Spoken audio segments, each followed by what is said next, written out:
Hello and welcome. आज के इस वीडियो में हम बात करेंगे ट्रेजेडी के बारे में। इस वीडियो में हम जानेंगे ट्रेजेडी की डेफिनीशन, कैसे उसकी ओरिजिन हुई, ट्रेजेडी के हिस्टोरिकल बैकग्राउंड के बारे में जानेंगे और साथ ही एंशिएंट ग्रीस जहाँ पर की ट्रेजेडी की शुरुआत हुई तब से लेकर और मॉडर्न एज आते आते ट्रेजेडी में क्या बदलाव हुए ये भी हम इस वीडियो में कवर करेंगे। तो चलिए शुरू करते हैं। सबसे पहले इसकी डेफिनीशन देख लेते हैं।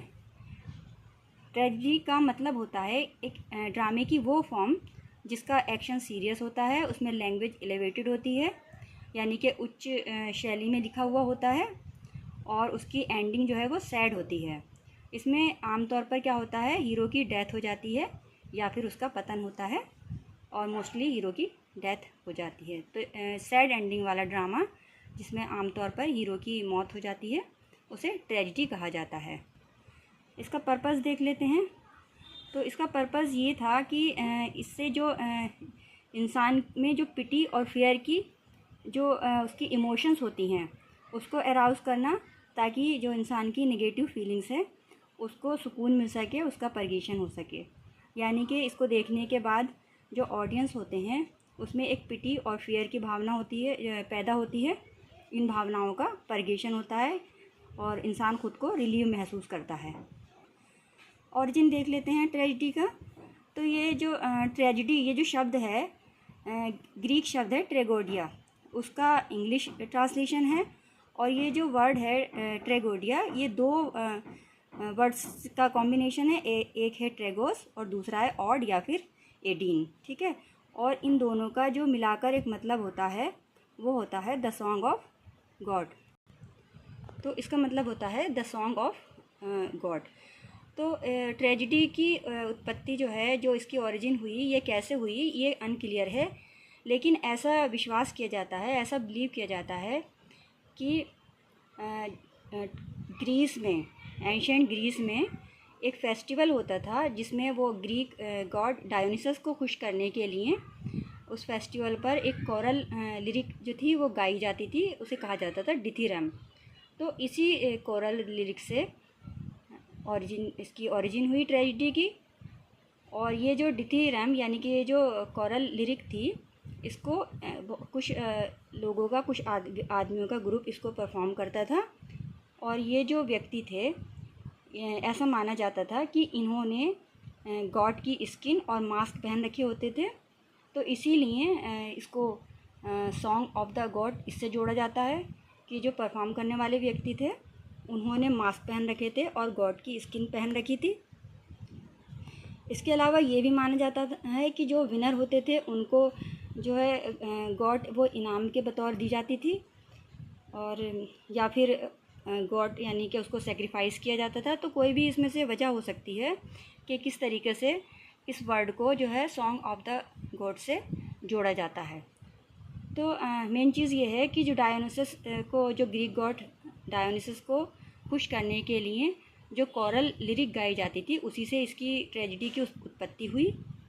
और बाद में इस लिरिक में एक एक्टर को जोड़ा गया जो कि उस कोरस के आंसर दिया जाता था, क्वेश्चन के आंसर देता था।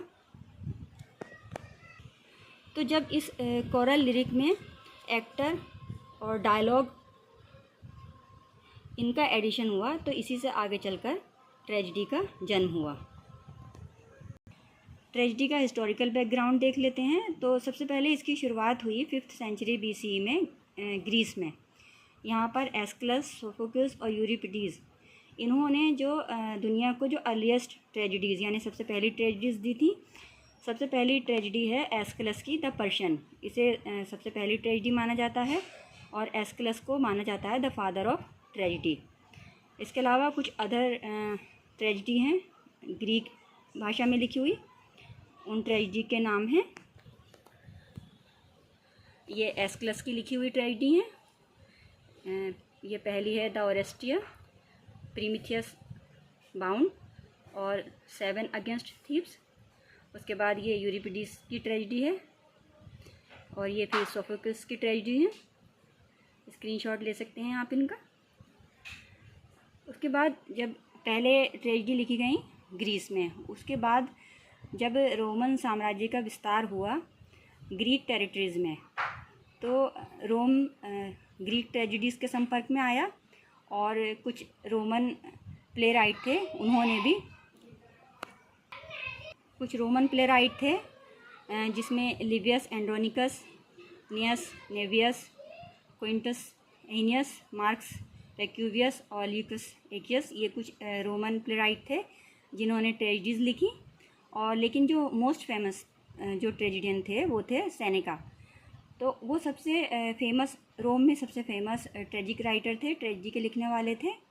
और उनकी कुछ फेमस ट्रेजिक प्ले ये हैं, आप चाहें तो इनका स्क्रीनशॉट ले लें।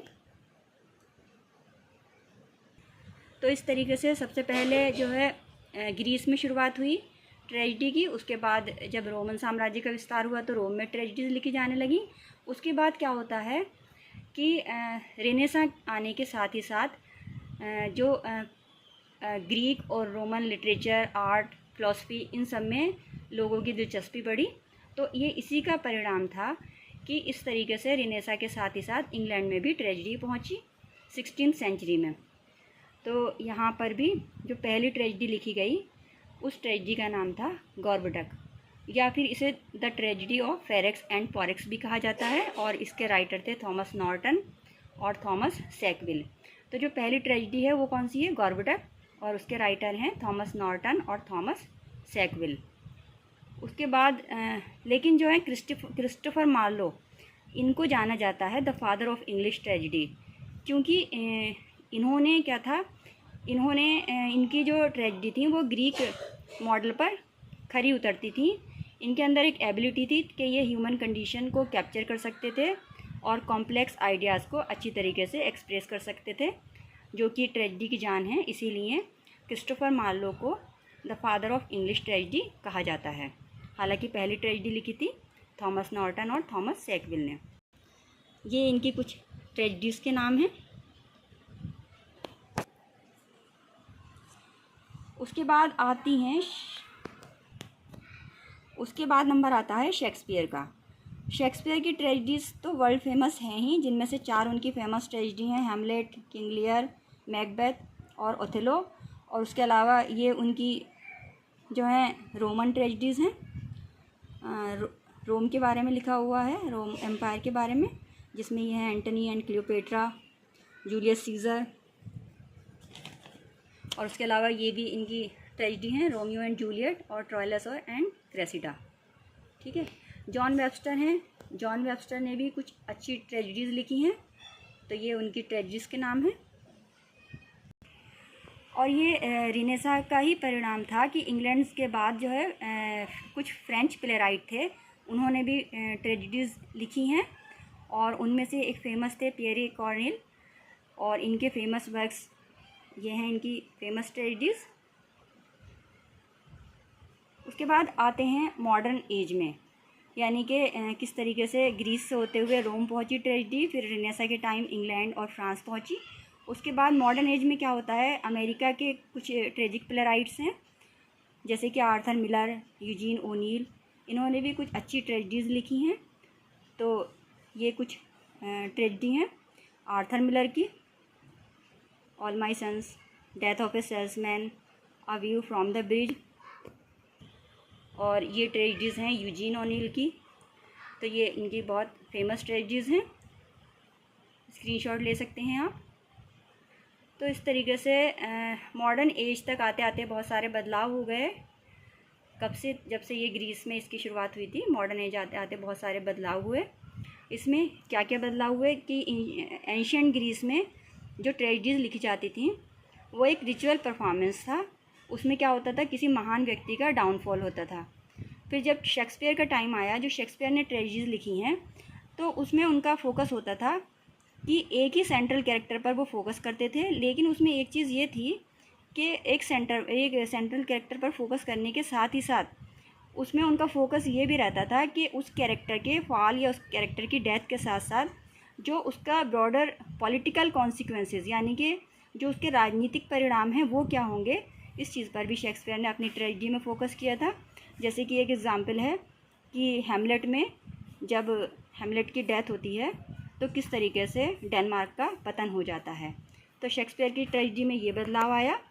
और उसके बाद मॉडर्न ट्रेजेडी में क्या हुआ, ये थोड़ी सी डिफरेंट है। इसमें क्या होता है, इसमें किसी ग्रेट मैन के ऊपर फोकस नहीं होता, बल्कि मिडिल क्लास के ऊपर फोकस होता है। जो ट्रेजिक हीरो होता है वो मिडिल क्लास से होता है, ताकि सारी क्लास के लोग उससे रिलेट कर सकें और ये महसूस कर सकें कि किसी के साथ भी कुछ भी हो सकता है। तो आई होप आपको क्लियर हो गया होगा कि ट्रेजेडी का क्या मतलब है, कैसे इसकी उत्पत्ति हुई, किस तरीके से कहाँ इसकी शुरुआत हुई और कैसे कैसे ये इंग्लैंड फ्रांस पहुँचा और मॉडर्न एज आते आते इसमें ट्रेजेडी में क्या क्या बदलाव हुए। तो थैंक्स फॉर वॉचिंग। प्लीज़ इसको वीडियो को लाइक और शेयर ज़रूर कीजिएगा और चैनल को सब्सक्राइब करके ज़रूर जाइएगा। Thanks for watching.